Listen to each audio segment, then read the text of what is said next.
यरु गुरु हिमकिरणं गुरुदेवं गुरुदेव आपण परम परंपरा जोदरि सावैवे बलिहारी गुरुआ पढ़ई दिवहारी से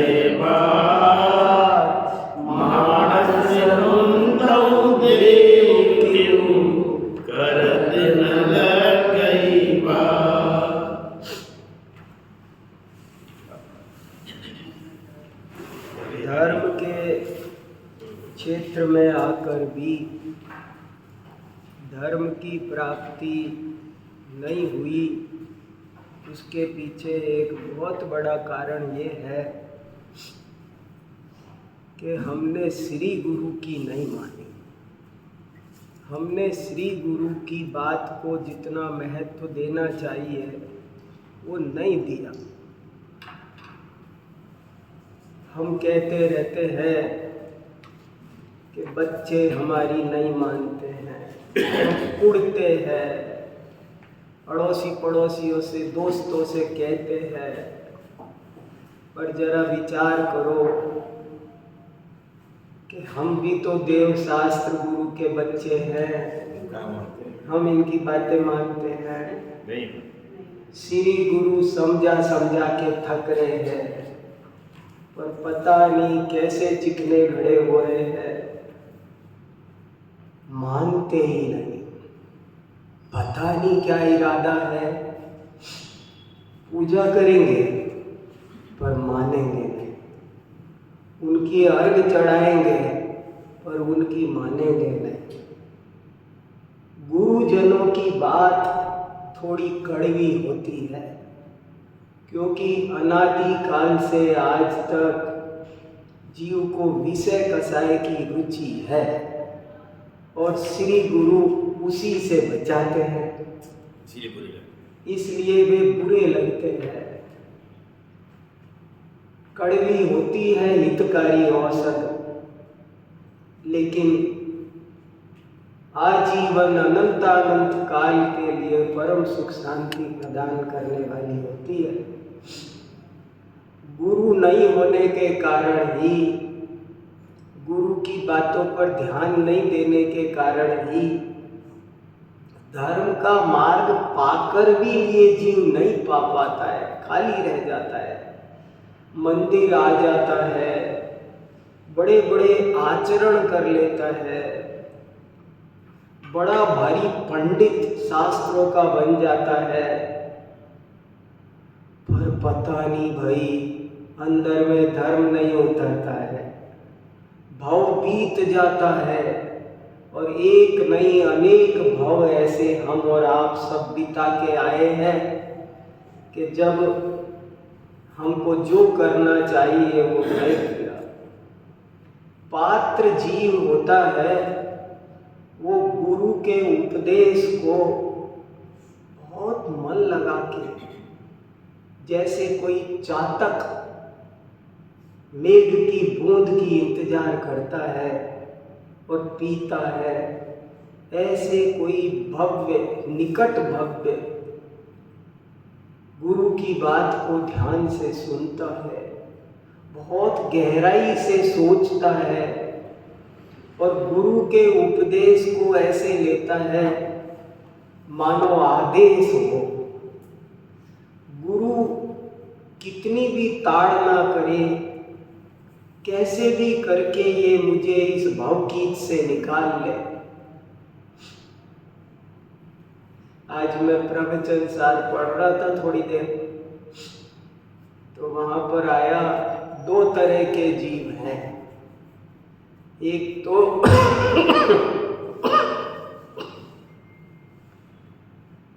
वे जिनके महादुख सन्निकट हैं, और एक वे जिनका संसार सागर का किनारा सन्निकट है। चुन लो तुम्हें कौन सा बनना है। एक जीव ऐसे हैं जिनके संसार, दो जगह एक ही शब्द का इस्तेमाल किया, सन्निकट, अत्यंत पास।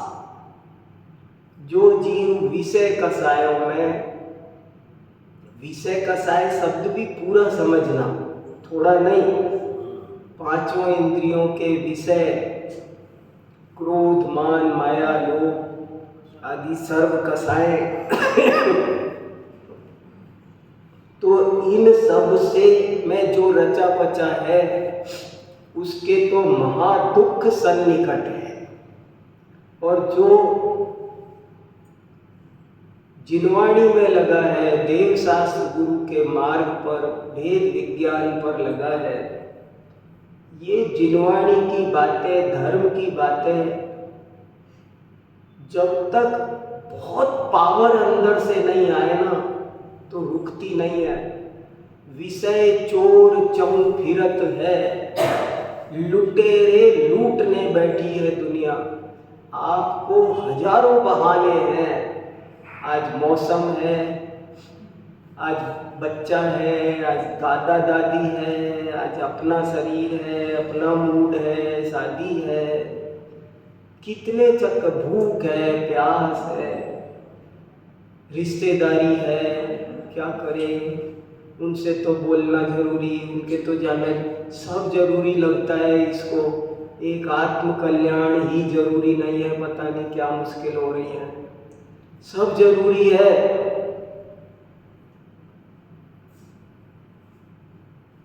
तुलसीदास जी ने लिखा,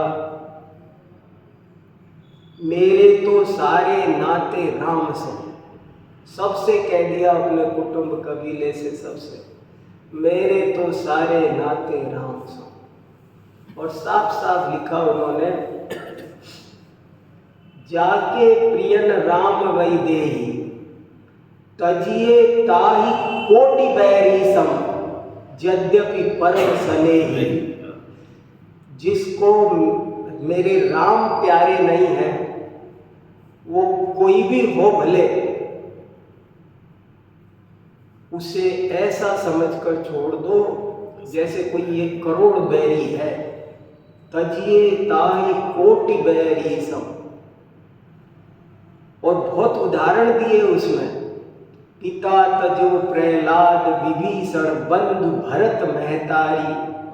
बोले देखो, पिता को छोड़ दिया प्रहलाद ने, विभीषण ने भाई छोड़ दिया, भरत ने माँ छोड़ दिया, होगी तू माँ। राम से जो द्वेष रखता है उसे मैं माँ नहीं मानता, होगा तो भाई। मैं क्या बताऊं, बहुत फोर्स लगाएंगे तब ये धर्म ध्यान बचेगा, नहीं तो बचेगा नहीं। 100 विघ्न हैं, हजारों विघ्न हैं, आप धर्म के मार्ग पर कोई टिकने नहीं देगा। कोई भी बोलेगा आज तो रहने दो, गला खराब है, हजारों बहाने हैं, लेकिन स्वाध्याय करने के लिए अंदर से ताकत आनी चाहिए। सीमा पर सैनिक काम करते हैं, सब काम सारी दुनिया करती है। 24 घंटे ट्रेनें दौड़ रही हैं कि नहीं दौड़ रही है?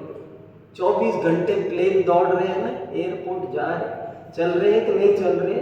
24 घंटे चल रहे हैं ना। पायलट आ रहे हैं कि नहीं आ रहे? ट्रेन के ड्राइवर आ रहे हैं कि नहीं? सब काम हो रहे हैं कि नहीं हो रहे हैं? 24 घंटे खुदाई हो रही है, 24 घंटे।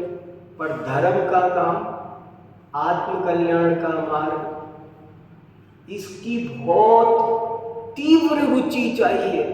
वहीं प्रवचन सार में लिखा है, हठात मोहम निकृत्य, मोह को जो हट करके जबरदस्ती हटाएगा, जो ये निर्णय करेगा कि इस जन्म में कुछ हो या ना हो, मुझे आत्मा का हित करना है, बाकी जाए भाड़ में।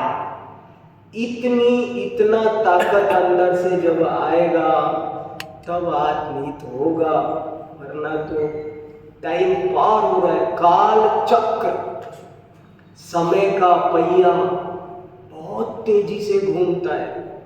एक दिवाली जाने के बाद दूसरी दिवाली आने में कितने दिन लगते हैं? 365। अरे ऐसे लगता है कल थी।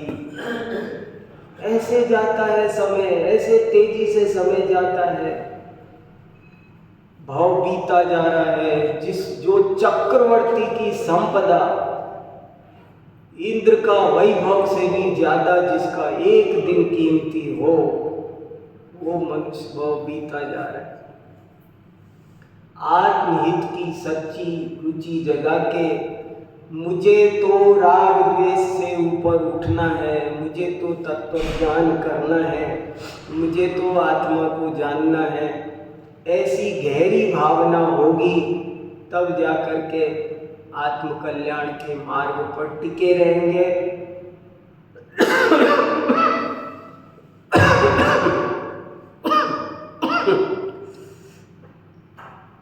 वरना गिर जाएंगे 1 मिनट में। इसलिए ये सब बातें बहुत मजबूती से हमको समझनी है। क्या प्रकरण चल रहा है? 102 नंबर का दोहा हो चुका था, अब 103 नंबर का दोहा चलेगा। और 102 तक जो दोहे पढ़े उनमें कितने ही जीव ऊपर से धर्माचरण करते हैं पर अंदर से नहीं सुधरते हैं, उनको समझाया। और कितने ही जीव शास्त्र पढ़ते हैं फिर भी नहीं सुधरते हैं, उनको समझाया। शास्त्र पढ़ने में भी एक गलती जनरली हो जाती है विद्वानों से, शास्त्र पढ़ने वाले विद्वानों से एक गलती जनरली होती है। उनको पढ़ने का भी ऐसा शौक लगता है कि वो पढ़ना ही सब कुछ लगता है, पढ़ने में ही वो किताब ही पढ़ते रह जाते हैं।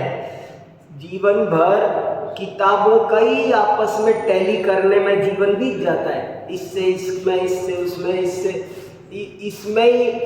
और जो किताब जिस बात को बता रही है ना, वो बात रह जाती है। डॉक्टर ने पर्चा लिखा, अब वो आके कह रहे डॉक्टर साहब का लेटर पैड तो बहुत अच्छा है।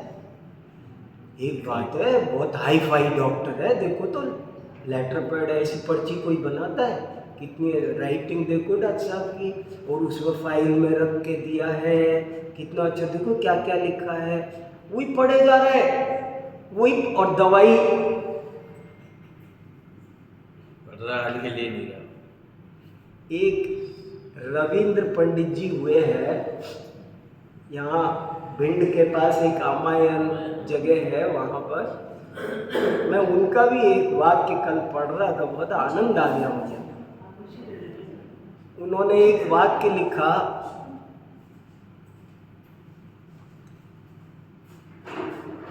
कि बही खातों में तो रुपयों का हिसाब लिखा रहता है, पर रुपए चाहिए तो वे बही खाते में नहीं मिलते, तिजोरी में मिलते हैं।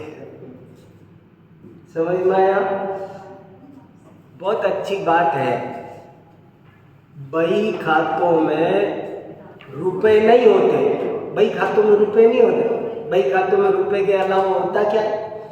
पूरे बही खाते में अगर इतना मोटा बही खाता उठा के देखो तो उसके हर पन्ने पर, हर लाइन में क्या लिखा है? 500 रुपये इसके, 200 रुपये इसके, 500 रुपये, हर लाइन में रुपए ही रुपए तो है।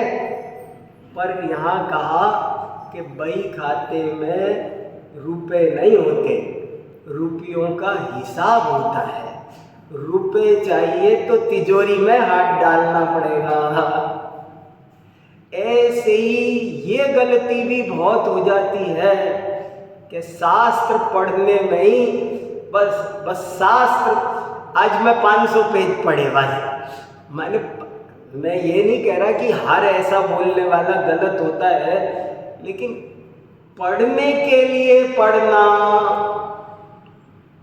शास्त्र जिसको बताना चाहते हैं उसे पढ़ना चाहिए। वो क्या रेलवे पर गए, कौन से प्लेटफॉर्म पर कौन सी गाड़ी आ रही है, कौन कौन से टाइम टेबल है, सब पढ़े ही जा रहे हैं। ये बोर्ड एक यहाँ भी लगना चाहिए था, एक ये इसमें एक लाइन में बीच में गैप देना चाहिए था, उसकी स्टेट इसको है ना फ्लैक्स की बजाय लोहे का ही बनवा देते हैं। बहुत बढ़िया एक्सपर्टाइज है। और ट्रेन में नहीं बैठता मगर ये प्लेटफॉर्म का एक रास्ता है, सब जगह अपना दिमाग लगाना शुरू कर देता है और जो जिनवाणी कह रही है सो नहीं करता है। इसलिए बहुत जरूरी है कि जो पठनीय है, कितनी बढ़िया ये गाथा है 99 नंबर की जो हमने पढ़ी थी। मैं अभी एक पंच कल्याणक में किसी ने कहा कि एक प्रवचन करना है आपको जरूर, तो मैं पंच कल्याणक में गया तो मैंने वहाँ दोहा पाउड पे ही प्रवचन किया। मैंने कहा मेरे दिमाग में अभी पाउड दोहा घूम रहा है, सो मैं तो यही सुनाऊंगा। और वहाँ पर मैंने ये 99 नंबर का दोहा सबको सुना के आया।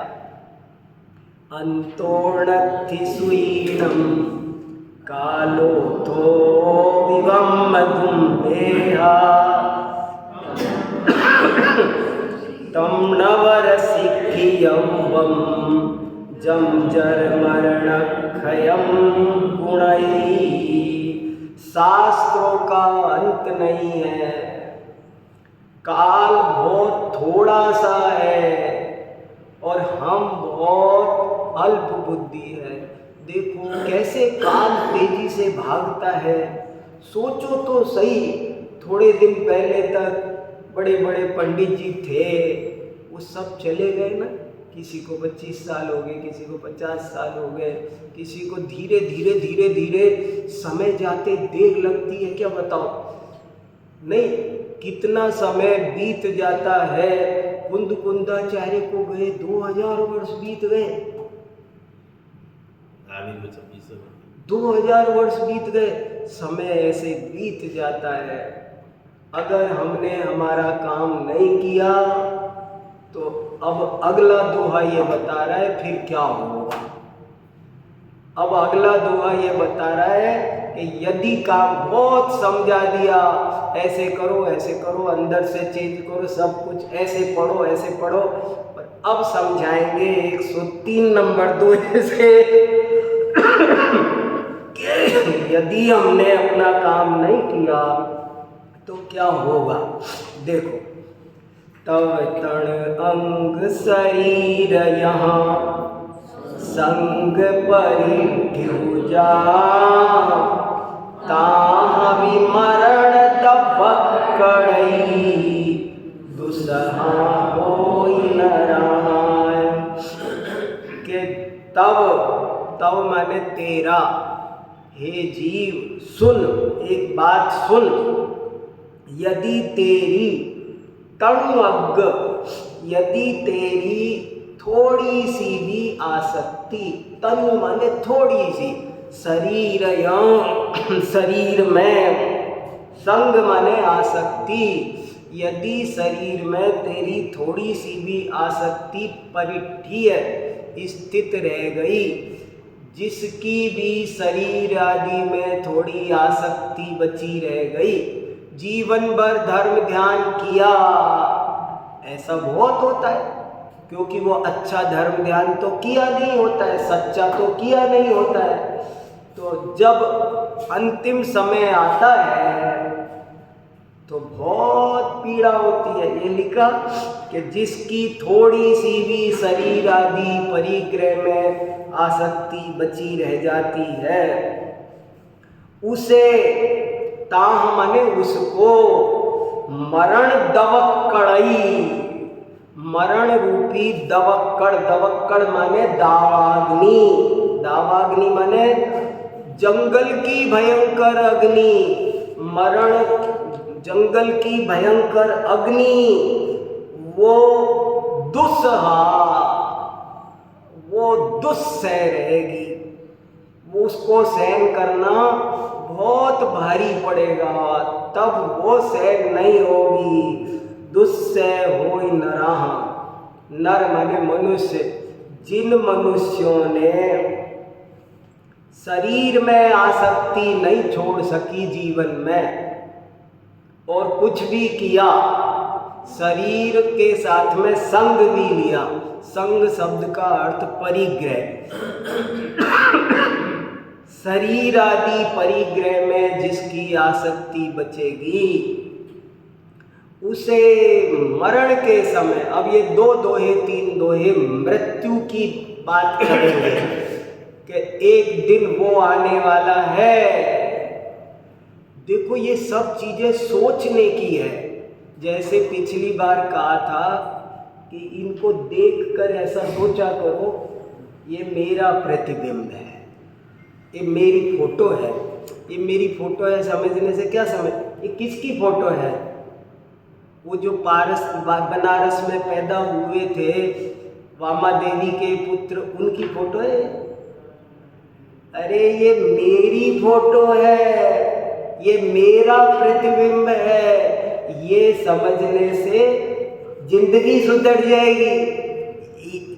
मैंने दिस इज माई फ्यूचर, ये मेरा भविष्य है। देखो छोटे छोटे 2 बच्चे हैं, एक 2 4 5 साल के बच्चे हैं, एक लड़का है एक लड़की है।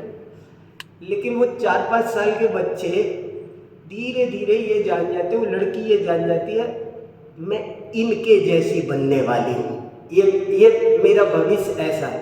लड़का जान जाता मैं इनके जैसा बनने वाला।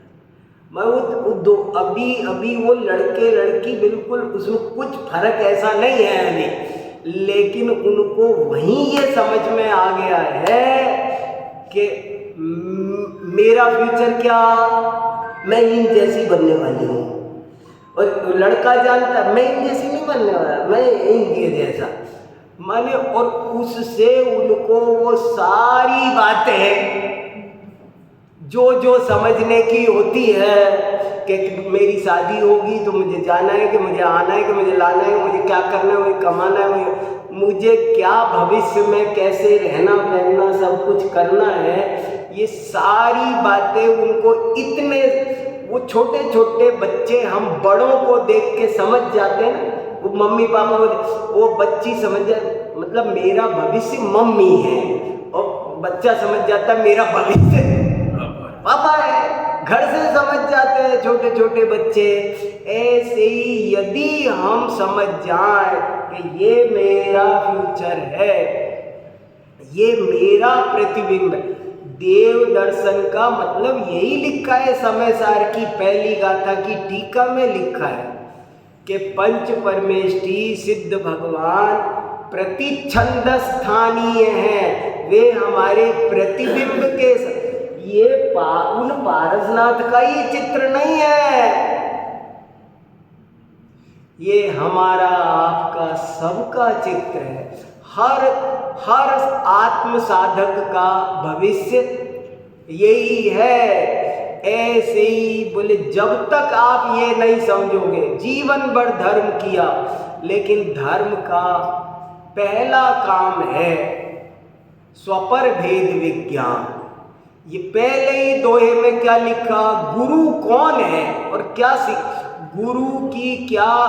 गुरु का कंट्रीब्यूशन क्या, अपह परंपरा जो दर्शावई भेद, जो स्वयं और पर का भेद दिखाए वो गुरु है। तो जीवन में मंदिर करो, उपवास व्रत यात्रा कुछ भी करो, लेकिन ये समझ में आ जाना चाहिए कि शरीर आदि समस्त परिग्रह मेरा नहीं, मेरा एक परमाणु मात्र भी नहीं। और यदि ये नहीं समझा, यदि इनमें आसक्ति रह गई, तो समझ लो बेटा मरते समय बहुत तकलीफ होने वाली है। दावा नल में जलोगे, दावा नल में, छोटी मोटे अंगारे में नहीं। देखो क्या शब्द दिया, दावा नल में जलोगे, है ना। तब तण अंक पढ़ो, देखो दोहा बहुत अच्छा दोहा है। तब तण पढ़ो आप, मुझे विश्राम मिलने दो।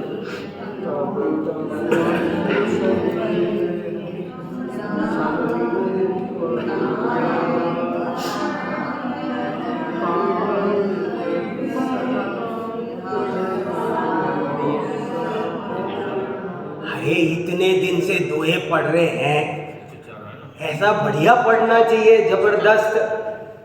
आज कोई इमरजेंसी आई तो मैं रुक रहा हूँ, तो आपका इतना बढ़िया वो हमको सिखाते हैं स्कूल में। एक आदर्श वाचन होता है, एक अनुकरण वाचन होता है। मैं इतने दिन से दोहे पढ़ रहा हूँ ना, 103 दोहे, और एक एक दोहे को 5-5 बार पढ़ रहे हैं। मैं बोलता हूँ। हाँ बोलो।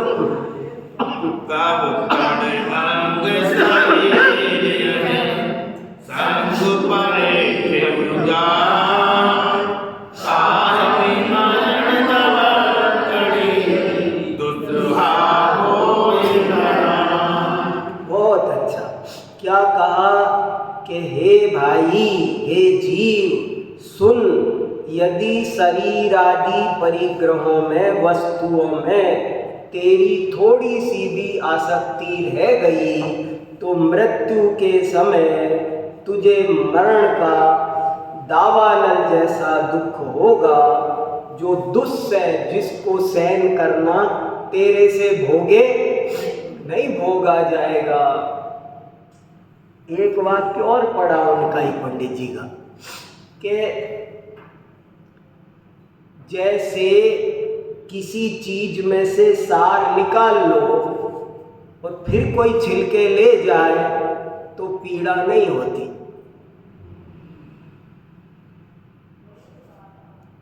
समझ में आया? मान लो मैं मूंगफली खा रहा हूँ, तो मूंगफली खाली छिलके रखे थे। पूरा नहीं। मान लो मैं केले खा रहा था और मैंने केले खा लिए, छिलके यार के, बंदर आया दौड़ के छिलके ले, मुझे कितना दुख होगा। अच्छा, पूरा नहीं देख रहा। समझ में आई बात? समझ में आई? अगर केला बचा रहता, केला ले जाता, दर्द होता। वो डॉक्टर साहब जैसे परोपकारी की बात नहीं है जो जानबूझ के केले खिलाते हैं। जीव दया, दया धर्म का मूल है। आज मैंने हमारी यूनिवर्सिटी में कहा, ऊपर हमारी यूनिवर्सिटी में 4-5 दिन से बहुत सारे चींटे हो रहे हैं और सारे विद्यार्थी उन पे से निकलते हैं। तो मैंने वाइस चांसलर से कहा, मैंने कहा ये तो संस्कृत का विद्या मंदिर है, देखो ये लाखों चींटे मर रहे हैं, कोई तो उपाय करो, इस पर किसी का ध्यान। दया, जीव हिंसा देख कर जिसका हृदय द्रवित ना हो वो धर्म का पात्र नहीं है। धर्म उसके ही हृदय, जैसे कठोर मिट्टी में बीज नहीं हो सकता, मिट्टी नरम चाहिए, उपजाऊ चाहिए, ऐसे ही दया से जिसका हृदय भीगा हो, कोमल हो, वो जिनवाणी की बात को सुन सकता है। तो देखो, तो वो बंदर को केला देकर केला ले जाए तो भी खुश होने वाले हो सकते हैं ना, दयालु, अच्छा हुआ उसको मिला। यहाँ वो बात नहीं है। यहाँ उदाहरण को कोई कोई कुतर्क करने लग जाता है। कोई कोई लोग जाने कैसे कुतर्की होते हैं, बात कुछ समझा रहे होते हैं, हम समझा रहे हैं कि देखो भाई, जैसे हमने केला खा लिया, छिलका छोड़ा और फिर बंदर ले जाए तो दुख नहीं होता, और केला ले जाए तो कोई कहेगा साहब आप उल्टी बात कह रहे हो, मुझे तो छिलका ले जाए तो दुख होगा, केला ले जाए तो खुशी मिलेगी मुझे तो। अरे मैं किस कॉन्टेक्स्ट में बात कर रहा हूँ? दूसरी, ये तो बड़े निर्दय हैं, ये तो ऐसे कह रहे हैं बंदर को छिलका ले जा। अरे भाई साहब, बात को समझो, जो बात जिस संदर्भ में कही जा रही है। कितना अच्छा उदाहरण है कि यदि मान लो मैं पिस्ते खा रहा था, पिस्ते खा लिए, छिलके रखे यहाँ, और झट से वो छिलके नीचे गिर गए, नाली में गिर गए, कोई उठा ले गया तो कितना दर्द होगा। और अगर उनमें से उन पिस्ते होते, निकाले नहीं होते तो कितना होता। ऐसे ही इस मनुष्य जीवन का सार है सम्यक दर्शन। यदि वो पा लिया तो फिर ये शरीर छूट जाए कोई गम नहीं, तो कोई गम नहीं होगा। और वो सम्यक दर्शन रूपी केला नहीं खा पाए तो दर्द होगा। इसलिए कैसे भी करके वो काम करना जरूरी है, वरना बहुत पीड़ा होने वाली है। जरा सी चीज खोती है तो कितनी तकलीफ होती है। आप ये समझो, मान लो ये मोबाइल खो जाए तो कितना दर्द होगा। मान लो थोड़ा समझने के लिए लगाते हैं कि 100 ग्राम होगा, समझने के लिए मान लो इसके खोने पर 100 ग्राम दर्द होता है, तो मेरी पूरी प्रॉपर्टी मेरे से छूटेगी, तब कितना दर्द होगा। कितने मोबाइल आएंगे उसमें। इसलिए यहाँ बताया जा रहा है, समझ लो, अच्छे से दिल में बिठा लो, परमाणु मात्र भी मेरा नहीं है।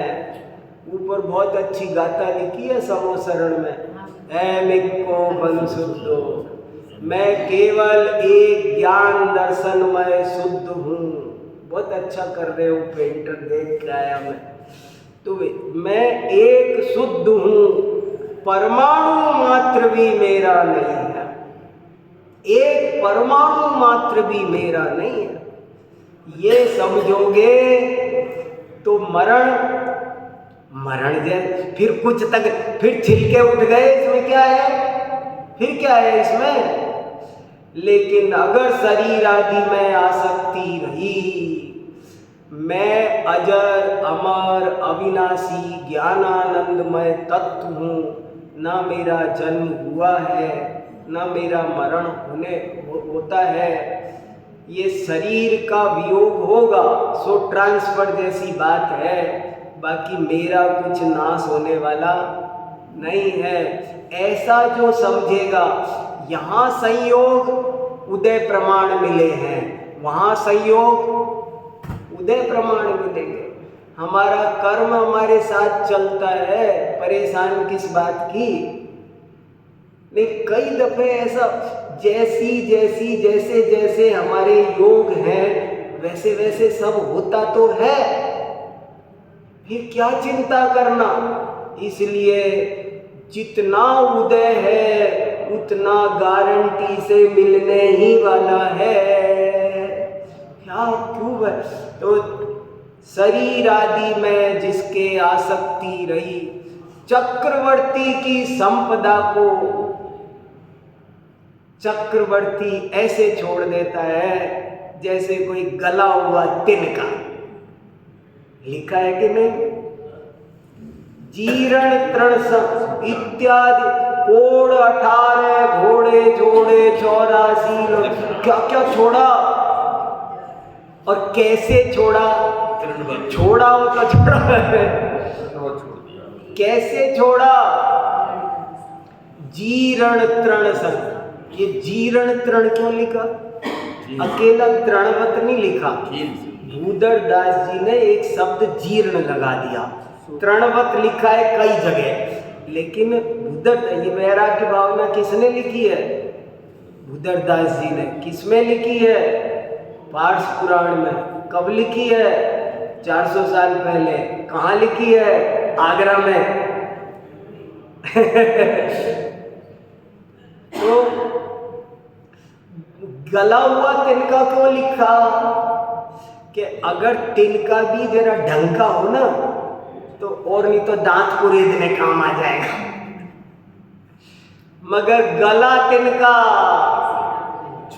अरे किस संपत्ति पर इतरा रहे हैं, किस संपत्ति पर इतरा रहे। धूल मिट्टी पुद्गल ना हमारे साथ आई ना हमारे साथ जाएगी, और हमको परेशान करती है। हमको माने जो अज्ञानी है, जिसकी आसक्ति है वो परेशान रहता है। हाय क्या करूं, कैसे भोगूं, किसको दे दूं, किसको ले जाऊं, क्या कर दूं। अरे भाई कुछ नहीं, किसी की भी, सबसे छोड़ दो। मुझे एक कविता की 2 लाइनें बहुत अच्छी लगती है कि समाधि मरण करना हो तो क्या करो, संयोगों से एकत्व तजो, ममता छोड़ो संयोगों से, कर्तापन भोक्तापन छोड़ो, अपनापन जोड़ो अपने से। अपने से अपनापन जोड़ो और बाकी सारे संयोगों, ये सब संयोग हमारे कुछ भी नहीं। दिल्ली भरी पड़ी है तो मेरे बाप की है क्या? नहीं, मुझे बताओ क्या करना है इसका। परेशान है, हमारा कुछ भी नहीं है। बोलो बहन जी कुछ कह रहे हो? हाँ बोलो बोलो। संयोगों से एकत्व तजो, ममता छोड़ो संयोगों से,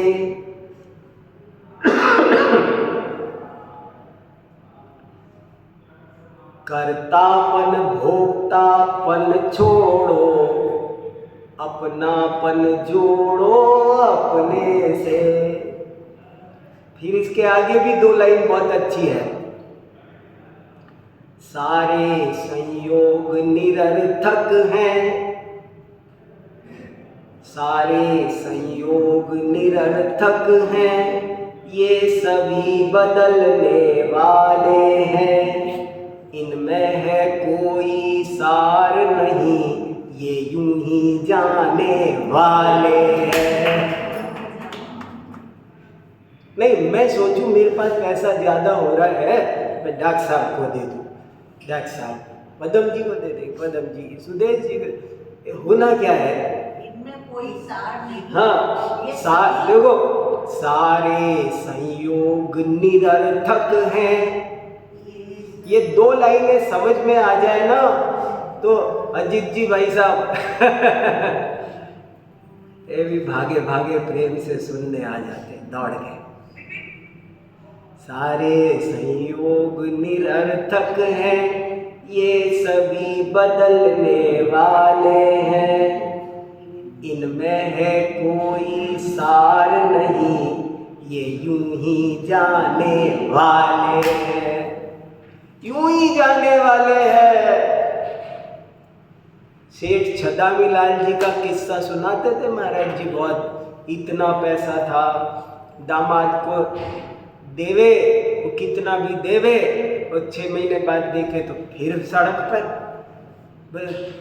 जिसके पुण्य में, मेरे पुण्योदय में, मेरे पुण्य में संपत्ति नहीं है तो डॉक्टर साहब मुझे 10 करोड़ दे दे, मेरे टिकने वाले नहीं है।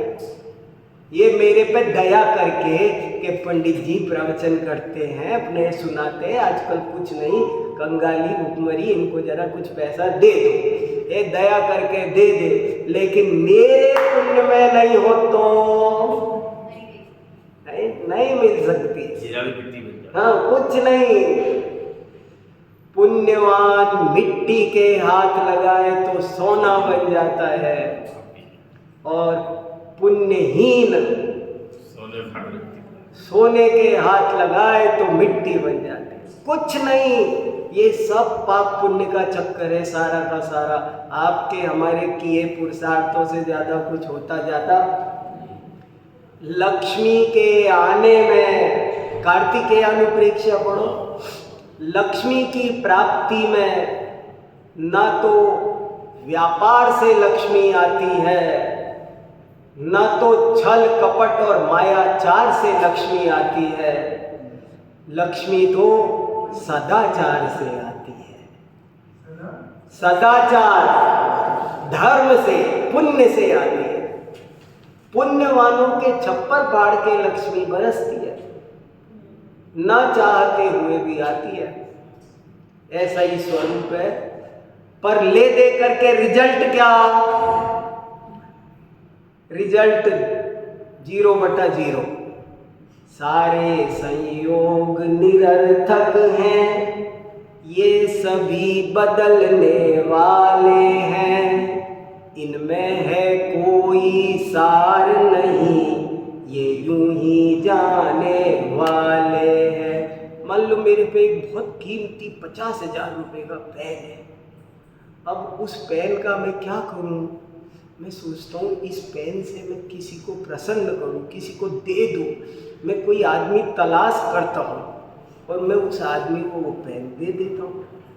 लेकिन अब उसे भी वो पेन किस काम का? वो फिर सोचता है मैं किसको दे दूँ, या रख लिया तब भी अंततोगत्वा क्या होना है, और दे दिया तब भी अंततोगत्वा क्या होना है उस पेन का, मुझे ये बताओ। अंततोगत्वा वो मेरे पास रह के खोएगा ना तो मुझे दुख देगा।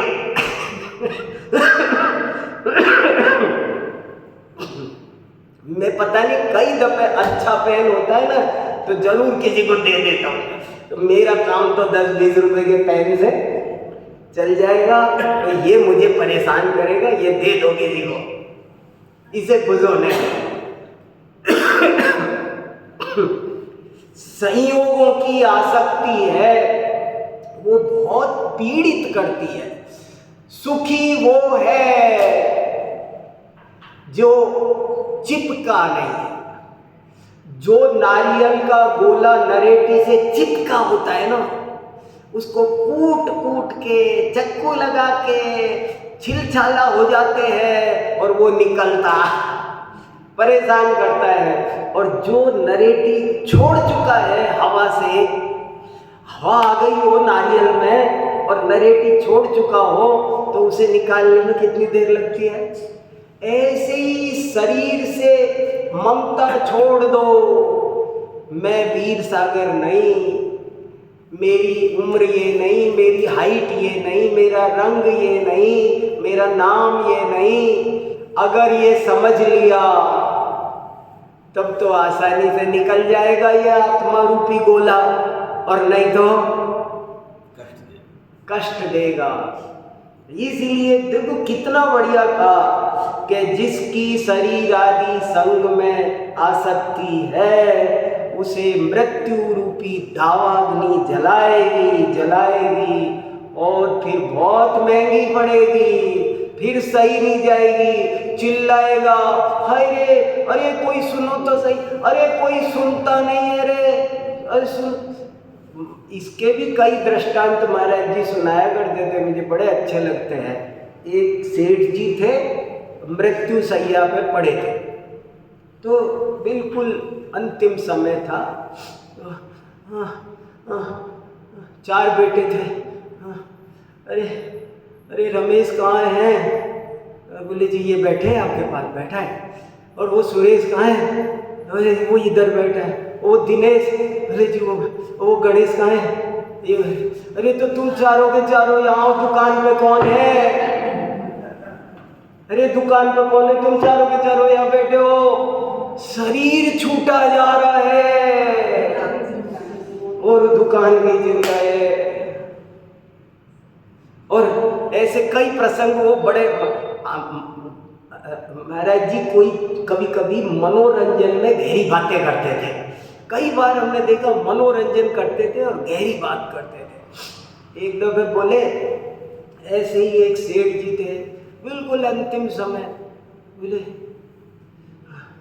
अरे तुम सब लोग यहाँ मेरी तरफ देख रहे हो, देखो वो गाय झाड़ू खा रही है। अरे किसी उसे वो गाय झाड़ू खा रही है, ये विकल्प नहीं तोड़ा जा रहा है। आत्मा में कब रमेगा? अभी अगला दुआ पढ़ेंगे उसमें यही बात आ रही है। कैसी मतलब जरा सी छोटे कई बार इतने विकल्प परेशान करते हैं। एक व्यक्ति मरने वाला था, तो मरते हुए कहने लगा, देख बेटा मेरी एक बात तू ध्यान रखना, ये जो अपने पड़ोसी है ना इन पर अपना 50 साल से मुकदमा चल रहा है। मैं बहुत कोशिश की पर अब मेरा समय आ गया, मैं नहीं कर पाया। लेकिन तू इनको है ना छठी का दूध याद दिला देना बेटा। देख ये तेरे मेरी को अंतिम श्रद्धांजलि यही है, देख इनको मत छोड़ना। ऐसे कसाई के संस्कार ले लेके मरोगे तो कहाँ जाओगे। समाधि मरण जैन धर्म का इतना सुंदर कंसेप्ट है। समाधि मरण संसार में अद्भुत आविष्कार है। जैन आचार्यों की सबसे बड़ी देन है। मेडिकल साइंस और सब कुछ, होम साइंस, सोशल साइंस, सब कुछ इसमें शामिल है। ये जो मरण मृत्यु विज्ञान है ना, ये अद्भुत विज्ञान है। ऐसा परम शांति का विज्ञान है, इसका कोई मुकाबला ही नहीं है। अंततो गत्वा इसी में सुख शांति है और कहीं सुख शांति नहीं है। देखो अगले दोहे में ये बात आ रही है। एक बात पूछना था। हाँ बोलो। हमारे मन में बहुत विकल्प आते हैं। हाँ। उस समय हम विकल्पों को रोकने के लिए क्या तत्व ज्ञान से विकल्पों को खत्म करो। आप ये सोचो वाह, अब जैसे मैंने कहा ना, इस पेन का आखिरकार होना क्या है, इस मोबाइल का आखिरकार होना क्या है, नहीं क्या क्या इसको, ये देखो मैं एक उदाहरण देता हूँ कि एक पिता ने अपने बच्चे को मेले में 10 रुपए का गुब्बारा दिलाया। बच्चा गुब्बारा मांग रहा था, पापा पापा। पापा ने 10 रुपए का गुब्बारा दिलाया। बच्चा खेलने लगा। खेलते खेलते 10 मिनट बाद गुब्बारा फट गया। फटते ही गुब्बारा बोला फट और बच्चा रोने लगा, फूट गया, रो रहा है। और पापा हंस रहे। पापा क्यों हंस रहे? पापा क्यों हंस रहे हैं? पापा को खरीदते टाइम ही पता था कि अगर 10 मिनट खेल लिया बच्चा तो वसूल हो गए। ये 10 रुपए के गुब्बारे ने अगर 5 मिनट मेरे बच्चे के चेहरे पर हंसी खुशी ले आया, ये तो है ही क्षणभंगुर। ये तो है ही क्षणभंगुर। अगर ऐसा जानो तो गुब्बारा फूटते हुए भी दुख नहीं होगा। और आपने ये सोचा, बच्चा क्यों रोया? क्योंकि उसने ये सोचा ये मुझे लाइफ लॉन्ग मिल गया। ये सोच रहा था कि अब ये जिंदगी भर चलेगा, इसलिए वो रोया। आप जब गलत फहमी में रहोगे, आप कौए को तोता मानो और तोते को कौआ मानो, आग को बर्फ मानो और बर्फ को आग मानो, जीव को अजीव और अजीव को जीव मानो, तो यही होगा फिर। और अगर जीव को जीव मानो, अजीव को अजीव मानो, तो क्या नहीं, ये पिलर मेरे से बात नहीं करता है। देखो सुनो, अभी सोचो जरा, कल्पना करो मैं एक नाटक बनाऊं, मैं बहुत दुखी हो रहा हूँ, ये पिलर मेरे से बोलता नहीं, मैं खाना खिला रहा हूँ, बना रहा हूँ, कर रहा हूँ, अब ये बताओ क्या होगा? मेरा दुख कब ठीक हो? मुझे 6 महीने हो गए इसे कंधे पे लादते लादते, क्या हो? कौन ठीक करे? वस्तु स्वरूप का ज्ञान ही मुझे ठीक कर सकता है, सुखी कर सकता है, और कोई सुखी नहीं कर सकता। ऐसे सारे विकल्पों को आप तत्व ज्ञान के बल पर शांत करो, चिंता मत करो। जैसे फिर वही बात आ गई मुझे महाराज जी की कि कोई महावीर जी जाकर बोलो कि हे भगवान, मैं आपके दर्शन करने आया हूँ, मेरे बाल आखिर तक काले रहने चाहिए, सफ़ेद नहीं होने चाहिए। तो महावीर भगवान बोलेंगे मैंने पहले ही कहा था, उत्पाद वे द्रव्य उत्तम सर, बचपन के बाद यूँ जवानी आएगी, जवानी के बाद बुढ़ापा आएगा। ये सब सिस्टम है कि नहीं है मुझे बताओ ना। और ये सिस्टम जो जान लेगा वो, अब मैं 5 साल का बच्चा बनना चाहूँ तो क्या होगा? मैं जगजीत सिंह की तरह गजल बनाने लगूं, गाने लगूं कि भले ये दौलत भी ले लो, जगजीत सिंह की गजल पता है, ये दौलत भी ले लो, ये शोहरत भी ले लो, भले चाहे ले लो ये मेरी जवानी, मगर मुझको लौटा दो मेरा वो बचपन, वो कागज की कश्ती, वो बरसा का पानी। लेकिन अब वो कब मिले मुझे? वो गया जो गया, रो सकता है तू, लेकिन वो वापस, और स्वीकार करने में सुख शांति है। ये लिखा देखो, देह गलंता सब गलई, जल्दी से टाइम हो गया। देह गलंता सब गलई, मई सुई धारण दे, तहि ते हई बड़ अवसरई, बिरला सुमरई देव। देह गलंत सब गलई, जब ये देह गलेगी, पिघलेगी, छूटेगी, नष्ट होगी, इस काया का संस्कृत में काया कहते हैं इसको। काया का मतलब ही गलना होता है। काया माने बर्फ, चुन चुन के बनी है, ची धातु से बनी है। तो ये जैसे ही शरीर गलेगा तो सब गल जाने वाला है। और सब माने क्या? सब माने क्या? ऊपर कहा कि सारे संयोग, और नीचे कहा केवल संयोग नहीं, मति, श्रुत, धारणा, ध्येय। ये जो मैंने शास्त्री किया, आचार्य किया, पीएचडी की, ट्रिपल एमए हुआ, इतने श्लोक किया, बोले सब ये सब भी शरीर गलते।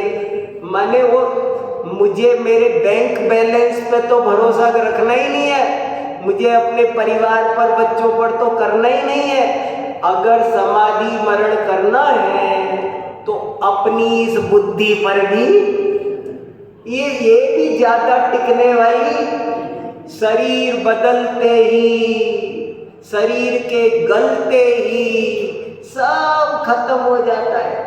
अरे यहीं कई बार एक झटका ऐसा लगता है कि आदमी सब भूल जाता है।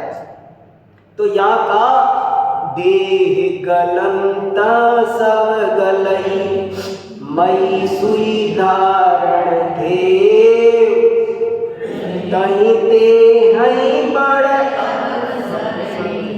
विरला सुमरई देव। इसलिए तुम तो केवल अपने आत्मदेव का स्मरण करो।